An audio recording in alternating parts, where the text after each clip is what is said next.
Didn't say something to my son? I love my son very much, and I wish him best luck, success in his life in the future. I'm here for my wife's graduation. She's been going to school for 11 years at night while working full-time, and she's finally getting her undergraduate degree, and I'm really proud of her. I'm so proud of him, and I'm very happy because he works very hard toward that degree. I'm just as proud as a peacock.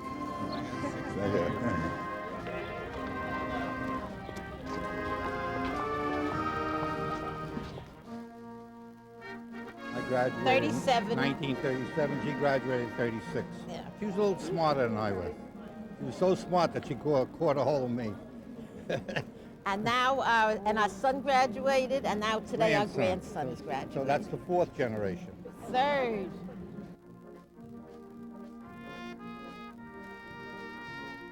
It's a rebirth, and in a way it's like an ending or a death. This is an end of an era of my life, and I really do see it as going through a threshold to something else.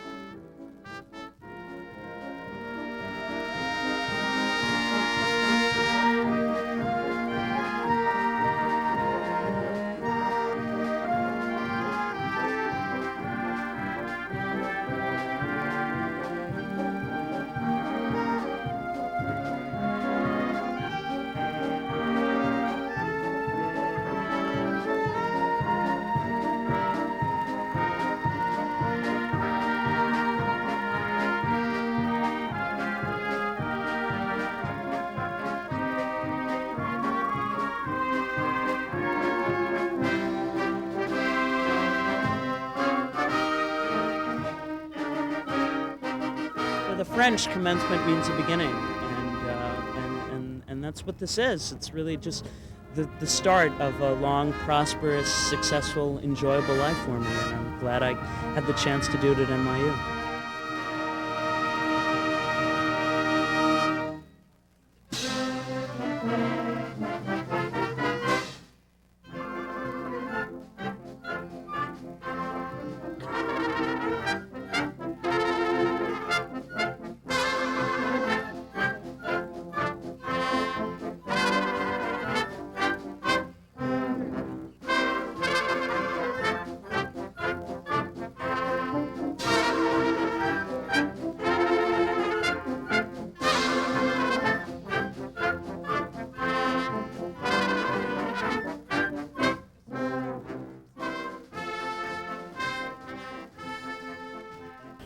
Commencement is now that huge high dive where I'll dive into the ocean of life.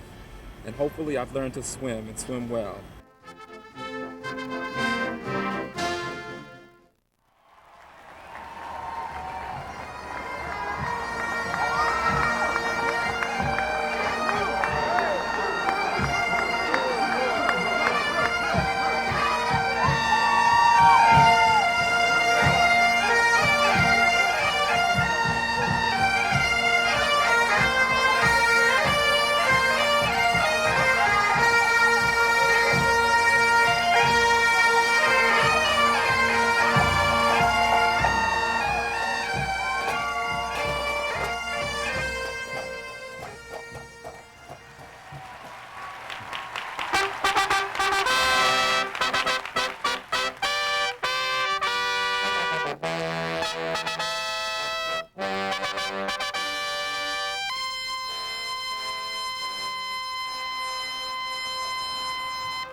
Good morning to all of you.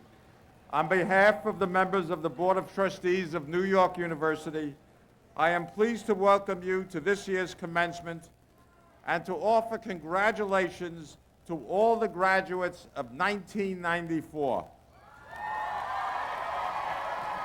The 6 remarkable individuals who will receive honorary degrees today point the way. In praising them publicly, we attest to the accomplishments we consider valuable and worthy. To those who have already left their mark on society, and to those who are about to, the trustees of New York University offer you our warm wishes and best hopes for the future.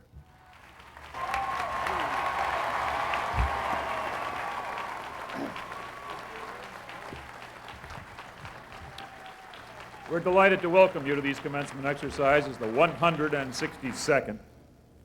And as our custom, we pay tribute to the past graduates of this institution. Through their labors and loyalties, they've enriched this institution. It's a fitting prologue for in 1 hour's time, you students who sit before me will join the ranks of the alumni of this institution. So to all the alumni here today, I greet you and I salute you, and I take this opportunity publicly to thank the men and women of the NYU Alumni Council who have worked so diligently to raise the level of alumni participation and to keep our graduates better informed of the progress of alma mater.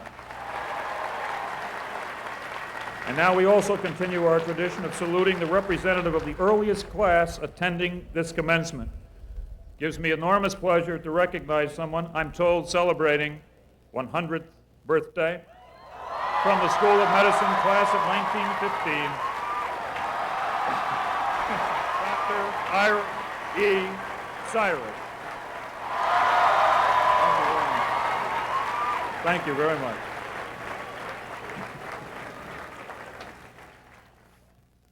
Thank you. The Albert Gallatin Medal of New York University, named for our founder, is awarded annually to a member of our family who has made an outstanding contribution to society, and it gives me great personal pleasure to recognize this year's recipient, Sir Harold Acton. Sir Harold died this past February, leaving behind his Tuscan estate, La Pietra, his priceless art collection, and a legacy which will benefit students and scholars for generation upon generation. He understood the importance of culture to history. Sir Harold was able not only to accumulate an invaluable art collection and restore the formal gardens of La Pietra, was also able to chronicle experiences of the most respected artists, writers, and intellects of the 20th century as had never been done before. For his contributions to art and history and culture, New York University is proud and honored to present the Albert Gallatin Medal in memory, Sir Harold Acton, May 12, 1994, and I salute all of those around me gathered here for your roles in making possible this magnificent legacy to this university and to our students. We thank you. You take that.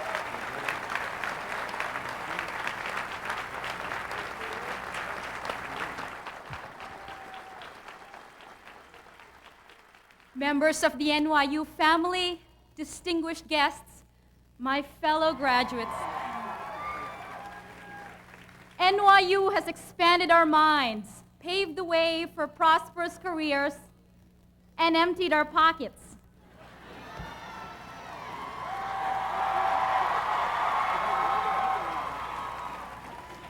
Our college years have been filled with imperfections and challenges, but NYU and this city have changed our lives forever.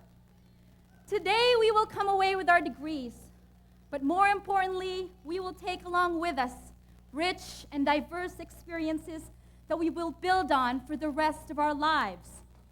Going to school at NYU means using the wonders of this city as extensions of our classrooms. The harsh realities of homelessness, poverty, and crime are part of our everyday existence. So this day marks not the start, but the continuation of our lifelong journey through real life. The class of 1994 is not naive, but firmly grounded in reality and keenly aware of the countless challenges that face men and women today. I would just like to recognize special people in my life, my mother, my father, grandmother, and Jonathan. Let us also praise our professors who taught us not just concepts and theories, but also long-lasting values. Additionally, let us share this moment with our friends, for each one of us can make a contribution to this world that is uniquely our own. Today, our goal is not to make an empty promise to change the world, but rather for each of us to commit to make a difference in our homes, in our companies, our neighborhoods, and our communities. Fellow graduates, if each of us today pledges to live each further day with hope, and courage and kindness, then the future will always be, a day like this, a celebration. Thank you very much. Class of 1994, we made it.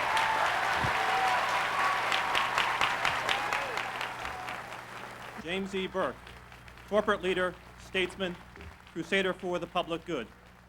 You began your career at Johnson & Johnson Company as a product director in 1953, and in the next 20 years, you helped make it the world's largest diversified healthcare company. Doing good is good business, you have said. You have served diligently on the boards of such organizations as the Trilateral and National Commissions on Public Service, the Council on Foreign Relations, the United Negro College Fund, and the Robert Wood Johnson Foundation. James E. Burke, we applaud you in your efforts working toward the common good, most recently to convene a drug summit to mobilize the country's institutional forces to halt this devastating human scourge.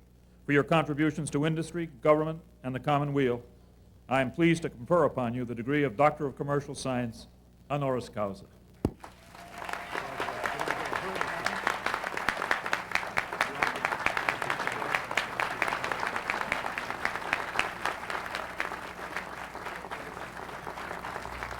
Ruth Bader Ginsburg, Associate Justice of the Supreme Court.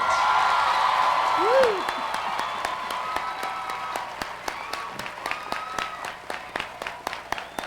Distinguished educator and scholar, leading strategist in the pioneering efforts to secure protection of women's rights. Born in Flatbush, Brooklyn, you revealed your passion and promise early on by publishing at the age of 12 an editorial entitled Landmarks in Constitutional Freedom in PS 238's mimeographed school newspaper. Your work as a legal scholar, lawyer, judge is imbued with respect not only for the law, but for the people whose choices in life are constrained or aided by the law. You have helped make our society fairer and more just. We are proud to confer upon you the degree of Doctor of Laws, honoris causa.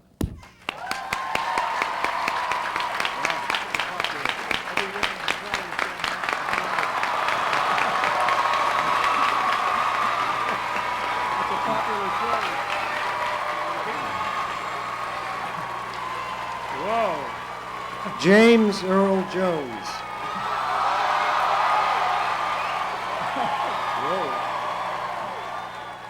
Actor extraordinaire.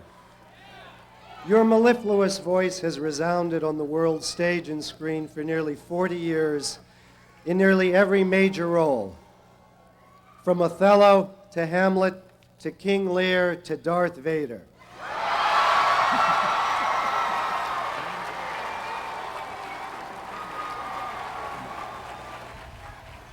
You have appeared in nearly 100 plays, 50 films, close to 70 television productions, garnering Tonys and Emmys and Obies and Drama Desk Awards and the National Medal for the Arts. For your extraordinary contributions to the dramatic arts, we are proud to confer upon you the degree of Doctor of Fine Arts, honoris causa.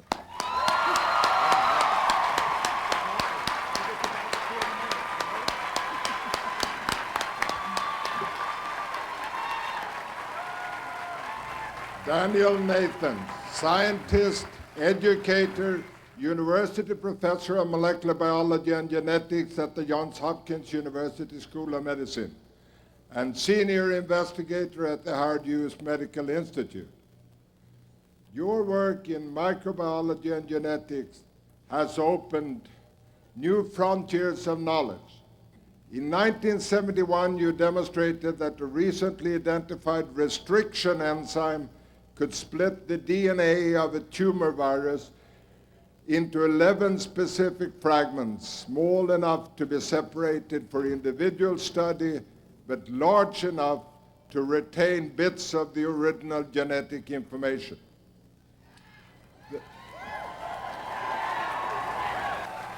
Daniel Nathans, a member of the President's Council of Advisors on Science and Technology, you are a signatory to the Heidelberg Appeal, a remarkable document issued at the onset of the 1992 Rio Earth Summit which affirmed that science and technology applied responsibly are indispensable to the progress of mankind. Your own work demonstrates that science equally honors individual life. We are enormously proud to confer upon you the degree of Doctor of Science honoris causa.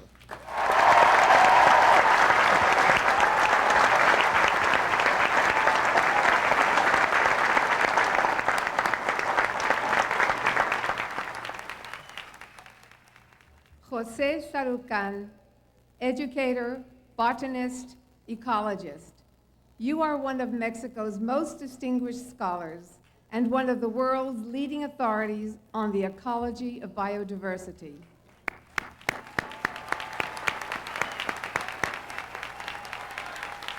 An award-winning botanist and ecologist, you are a major voice in the science and cause of biodiversity through your research papers, books, and participation in scientific conferences.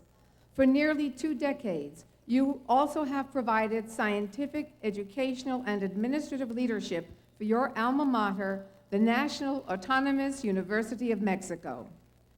Jose Sarucan, as we come to realize that all life on Earth is interdependent, we know we must preserve biodiversity. You have done much to advance this cause, increasingly vital to the survival of our species and of all species. You've also shown your deep commitment to the important task of educating future generations of scientists and humanists. And you have been a good friend to me.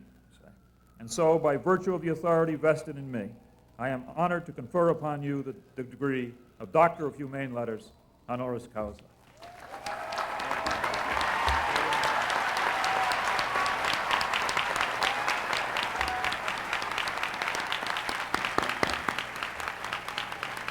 Joseph Paul DiMaggio.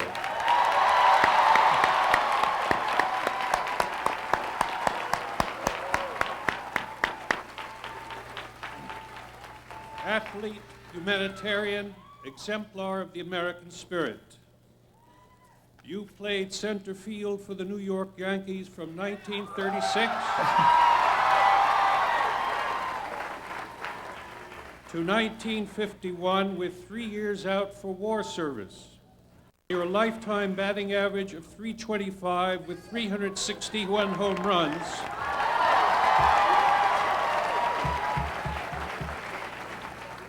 earned you a place in the Baseball Hall of Fame. You never played the crowd, only the ball. You played through injury, through doubt, through good seasons and bad. You made the great green center field a place for our own wide-ranging hopes for ourselves. In a country that reveres its athletes, you transcended the realm of baseball to become a cherished public figure, a model for generations of Americans, a true American hero.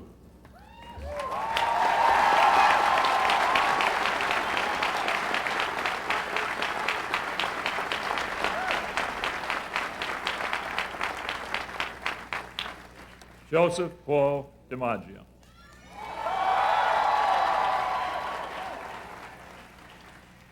Born to hard-working immigrant parents, you have excelled on the diamond and off. Known affectionately as Joltin' Joe and the Yankee Clipper, you taught us that heroism lies in hard work, professional excellence, and personal integrity always. By virtue of the authority vested in me, I am honored to confer upon you the degree of Doctor of Humane Letters honoris causa.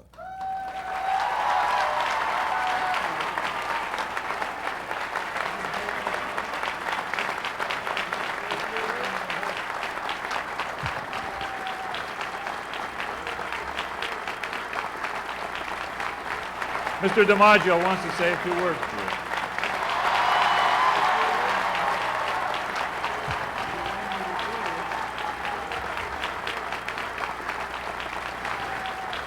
Congratulations to all you graduates.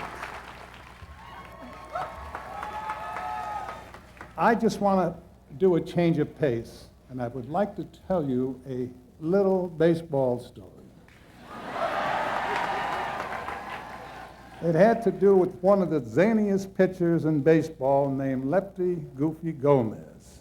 And you'll understand why the name Goofy comes to mind. You know, you might not remember the names that I might mention, but your parents will and your grandparents. They'll remember them. In any event, we're playing a ball game in Detroit. The Yankees are leading 2-1 in the ninth inning, and Joel Miz is pitching this particular game. And with a man on first base, he throws the pitch to the home plate, and the fellow hits a ball right at him on the first hop. So all he had to do was throw the ball to Lou Gehrig, and the game is over. Instead, there he turns around to second base, and he's pumping like he wants to throw to second base. But we have a shortstop, Frank Passetti. He doesn't break for second base. We have a second baseman, Tony Lazzari. He doesn't break for second base. So the windup is he throws the ball to Tony Lazzari between first and second. Naturally, everybody is safe. Well, Tony, being around baseball for 20 years, he didn't throw the ball back to the mound. He walked up to Gomez and handed him the ball, and in strong language, he demanded an explanation. And his explanation was, well, you know, Tony, just yesterday, coming down the train from Cleveland, I picked up a newspaper, and the headline on the sporting page read, Tony Lazzari, the smartest man in baseball today. Now, he said, you know, that flashed through my mind. He said, I didn't know what to do with the ball. I just wanted to see what you would do with it. But you might remember the name Hank Greenberg. He hit many a home run for Detroit, and he was the next batter. And he didn't let his fans down because on the very first pitch, he hit it in the upper deck, and we lost the ball game. But you know, there's a message with that. Whenever you make a major mistake, you're going to wind up paying for it. Future happy years. Thank you very much.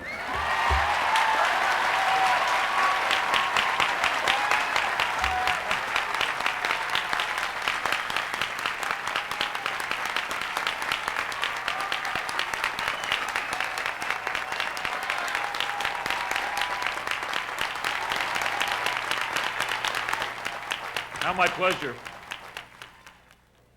to ask to respond on behalf of the honorary degree recipients, Mr. James Earl Jones.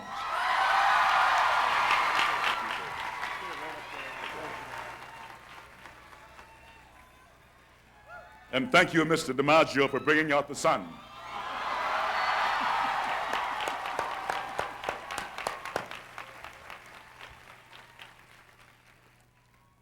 President Oliva, Chairman Tisch, ladies and gentlemen, to the graduates of New York University, class of 1994, this day should be for all of you, so far, the proudest and most memorable day of your life, and cause for great celebration. I believe that life as we know it is on a mad tear to a destiny not of our making. And the technological explosion is a part of it. That nature, in its rush, is quite unconcerned as to whether you or I keep up or make sense of it or make profit from it. Cosmic though this nature is, it is still nature, therefore natural, therefore good.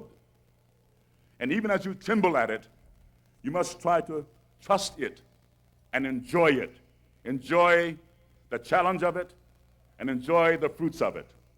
Because I am an actor, I tend to look at the world through the artist's eyes and will tend to measure the value, not a bad way to look at it, and I will tend to measure the value of what we do by the amount of drama there is in the job. Well, I will indulge that bias even as I address those of you who are not artists, who are focused on the sciences and humanities, the doctors, lawyers, engineers, because I believe that it is the drama of all endeavors that will both attract you and compel you. For the doctor, the drama of the challenge of the AIDS crisis and every other threat to the well-being of life. for the lawyer, the dramatic challenge to establish clearly ethical and moral foundations for justice, equity, and civil rights. For all of you, the drama of your work will be driven by technology.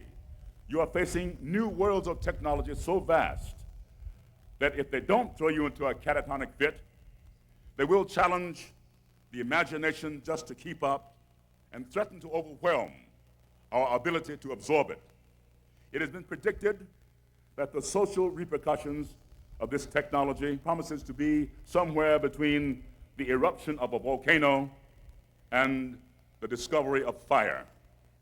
And the greatest opportunity awaits those of you who can keep up with technology and are prepared to be in the forefront of an increasingly expanding world. And we may as well take the idea of expanding quite literally. Expanding as in breathing and growing in a very organic way.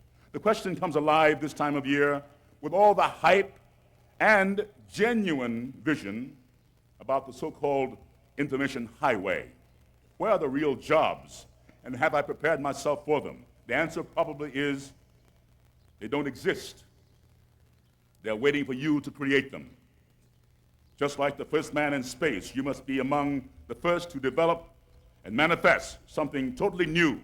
In graduating today, you have accepted the call to be a part of a new society. As you answer that call, remember that there are promises to keep to yourself, to your families, to your colleagues, to the generations who paved your way, and to the generations whose way you will be paving. As you strive to keep these promises, I applaud you, I cheer you on, I wish you Godspeed.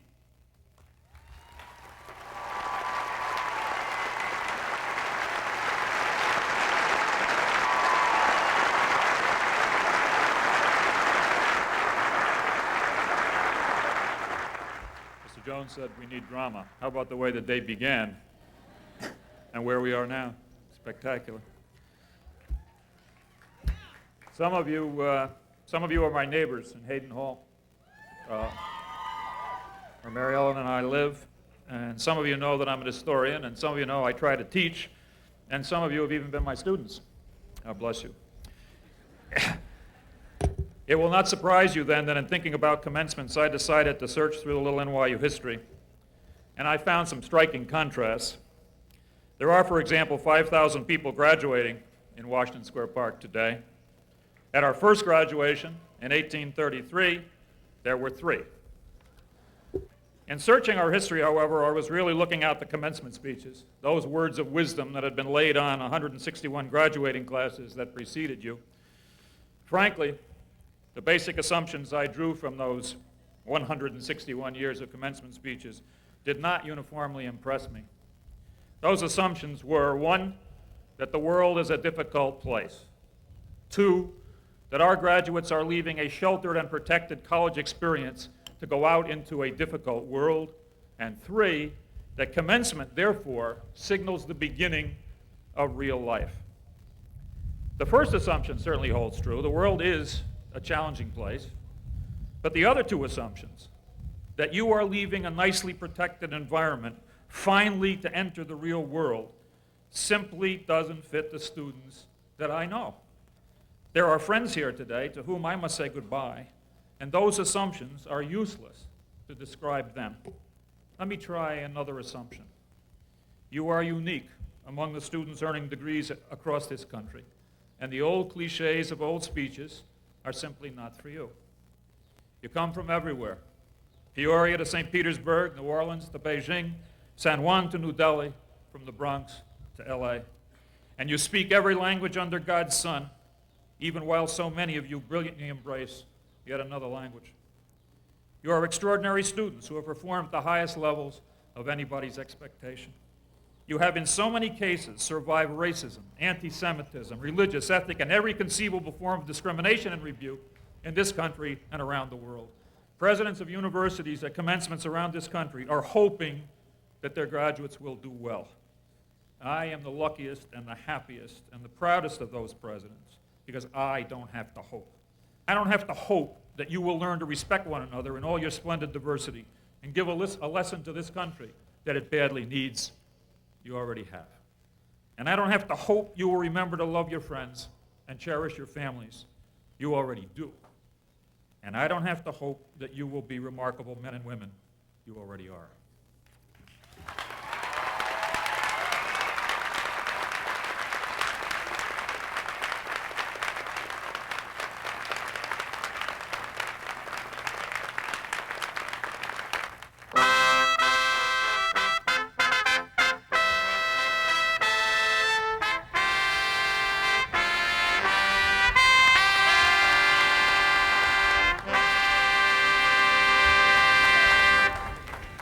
Mr. President, honored guests, before me stand the 1,130 women and men of the class of 1994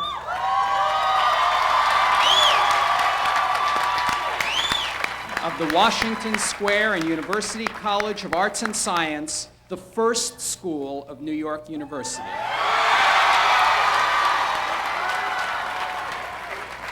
I am very proud to introduce Nicole Eva Phillips.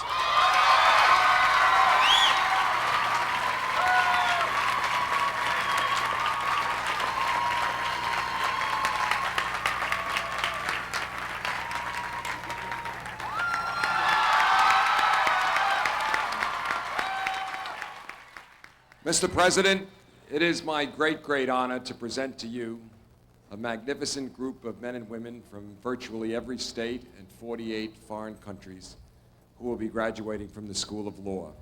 I am delighted and honored to present to you David Cruz, who will receive his degree on behalf of all of the candidates for the Juris Doctor Award.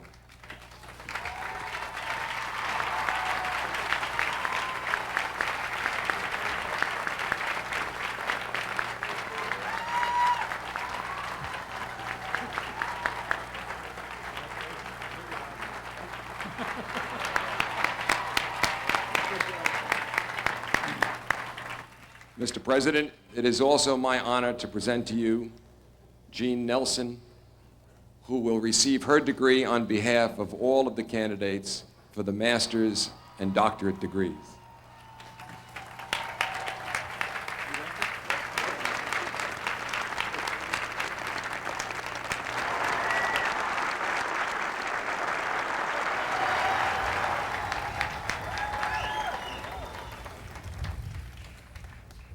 Candidates for the degree of Doctor of Medicine, please rise.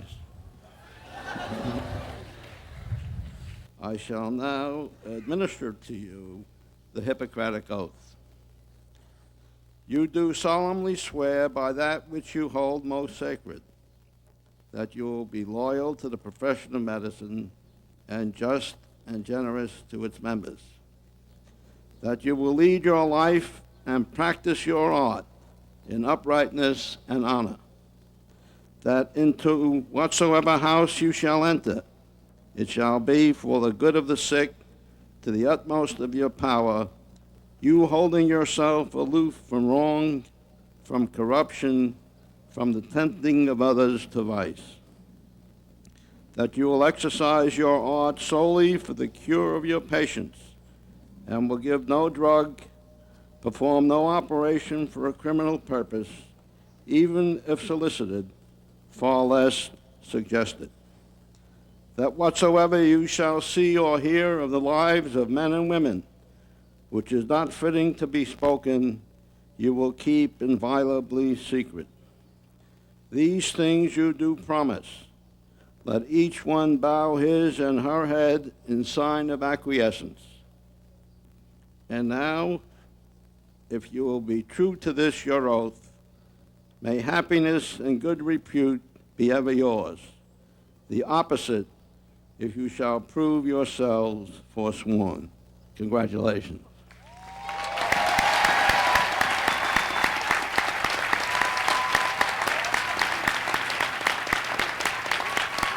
I present Ann M. Lee, who will receive the diploma symbolically on behalf of all the graduates of the School of Medicine for this year, 1994.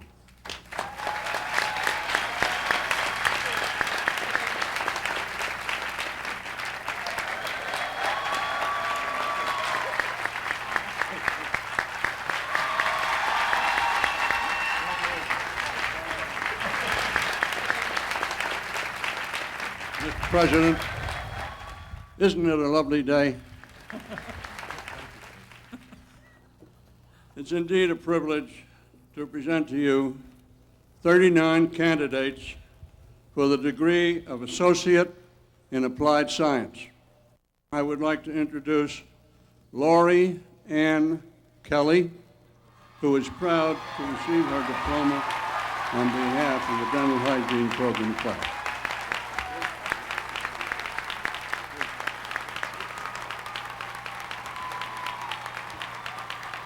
Jacob Ayavi, who looks forward to receiving his diploma on behalf of the Doctor of Dental Surgery Program class.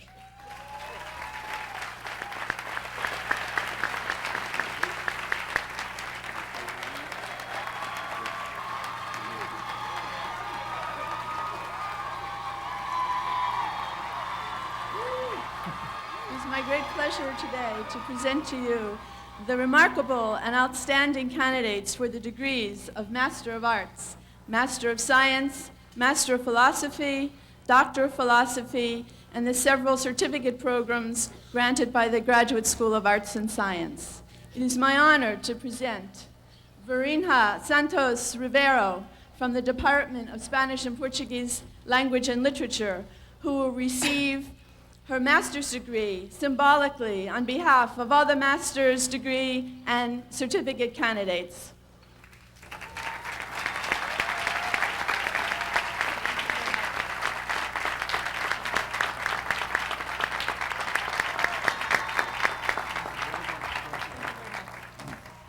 It is also my great honor today to present to you Vilma Santiago Iritzari from the Department of Anthropology, who will receive her doctoral degree on behalf of all the graduating doctoral candidates.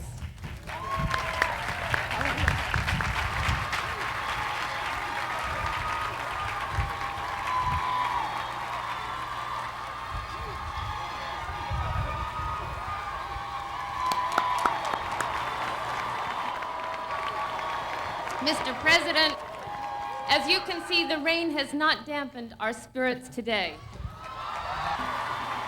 For more than 100 years, our school has been preparing professionals in the fields of education, health, nursing, communications, and the arts. Mr. President, I am proud to present Matthew Fletcher, who will receive his bachelor's degree on behalf of 314 fellow classmates.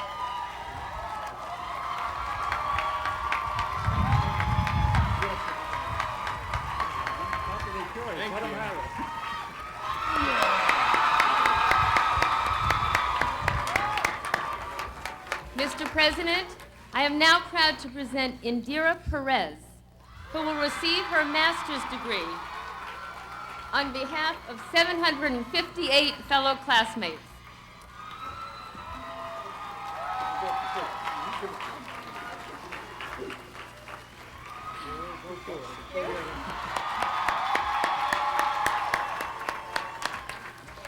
I am proud to present Regina Marshall, who will receive her doctoral degree on behalf of 57 fellow classmates.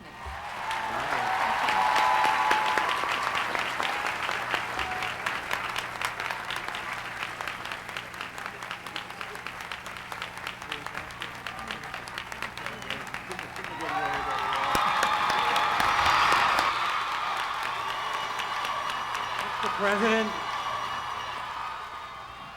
it is my great pleasure and privilege to present a group of capable men and women who have successfully completed the rigorous Bachelor of Science program at the Leonard N. Stern School of Business Undergraduate College, which combines rigorous training in the arts and science with superb professional training as well.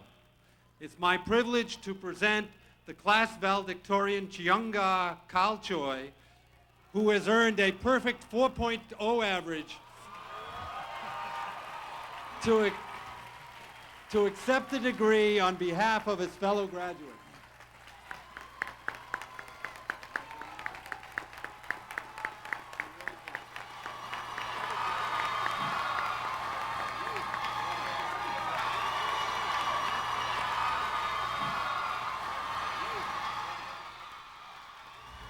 Mr. President, I am pleased to present a group of very talented, diverse, and committed graduates for graduate degrees at the Leonard N. Stern School of Business. I am pleased to present Annie Marks, a candidate for the degree Masters of Business Administration, who will accept the MBA degree on behalf of her class.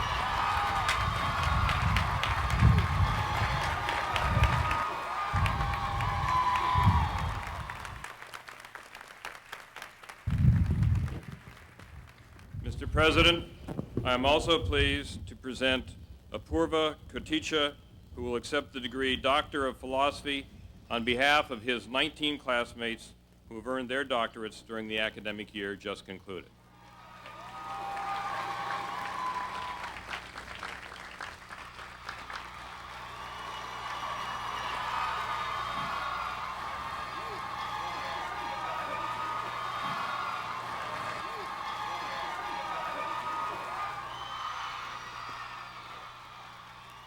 Mr. President, SCE's class of 1994 includes 433 unique men and women.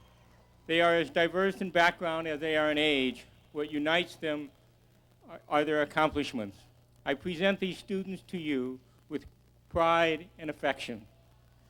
Mr. President, I am honored to present to you today Geraldine Murphy, who will receive her diploma on behalf of all of our associate degree candidates.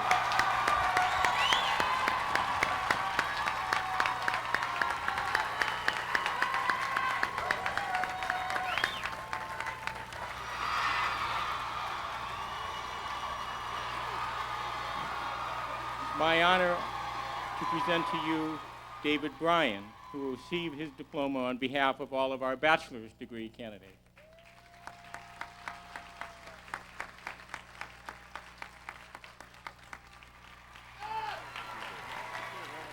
And finally, Mr. President, it is my honor to present to you Douglas H. Schulman, who will receive his diploma on behalf of all of the master's degree candidates.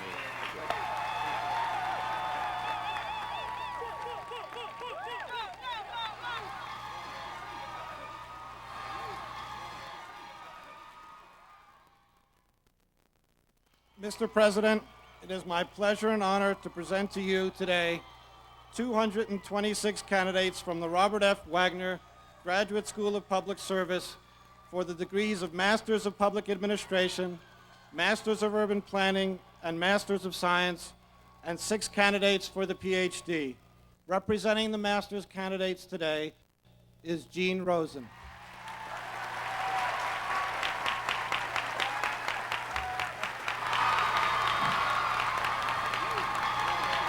Representing our doctoral students today is Ray Newman.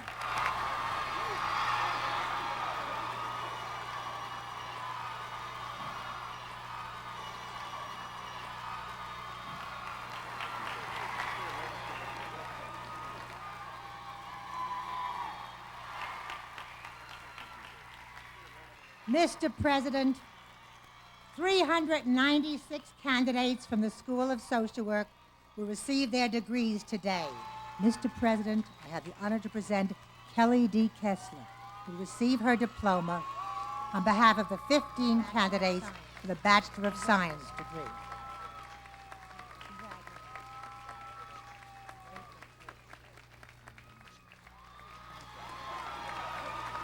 Mr. President, I have the honor to present Maya Helene Doyle, who will receive her diploma on behalf of the 364 candidates for the Master of Social Work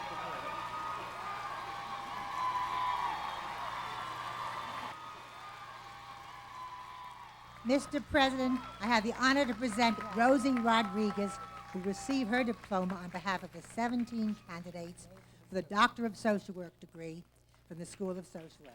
I said that wrong. The doctor said that.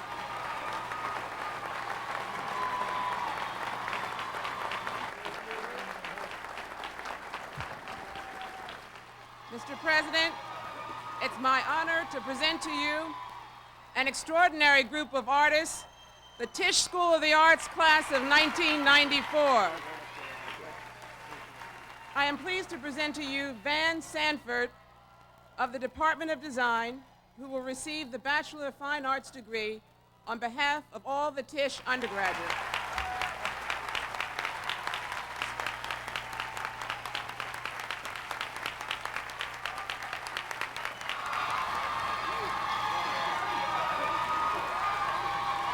Mr. President, I'm also honored to present to you Avery Orlando Williams of the Dramatic Writing Program, who will receive the Master of Fine Arts degree on behalf of all Tisch graduate students.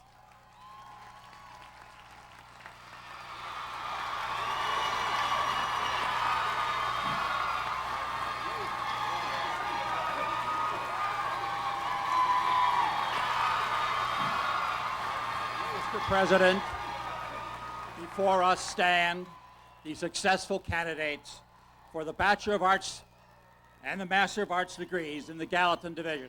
Mr. President, I'm very pleased to present Michael Landsman, who will receive the diploma on behalf of all the candidates for the Bachelor of Arts degree.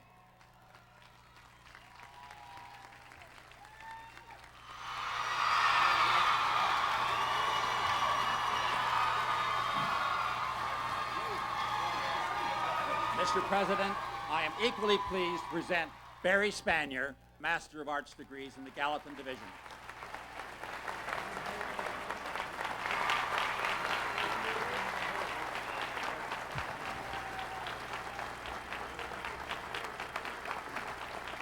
We now proceed with the formal conferral of degrees. In keeping with the traditions of New York University, we highlight this most important moment in our ceremony by the passing of the university torch, the symbol of learning, from a senior member of the academic community to the most junior.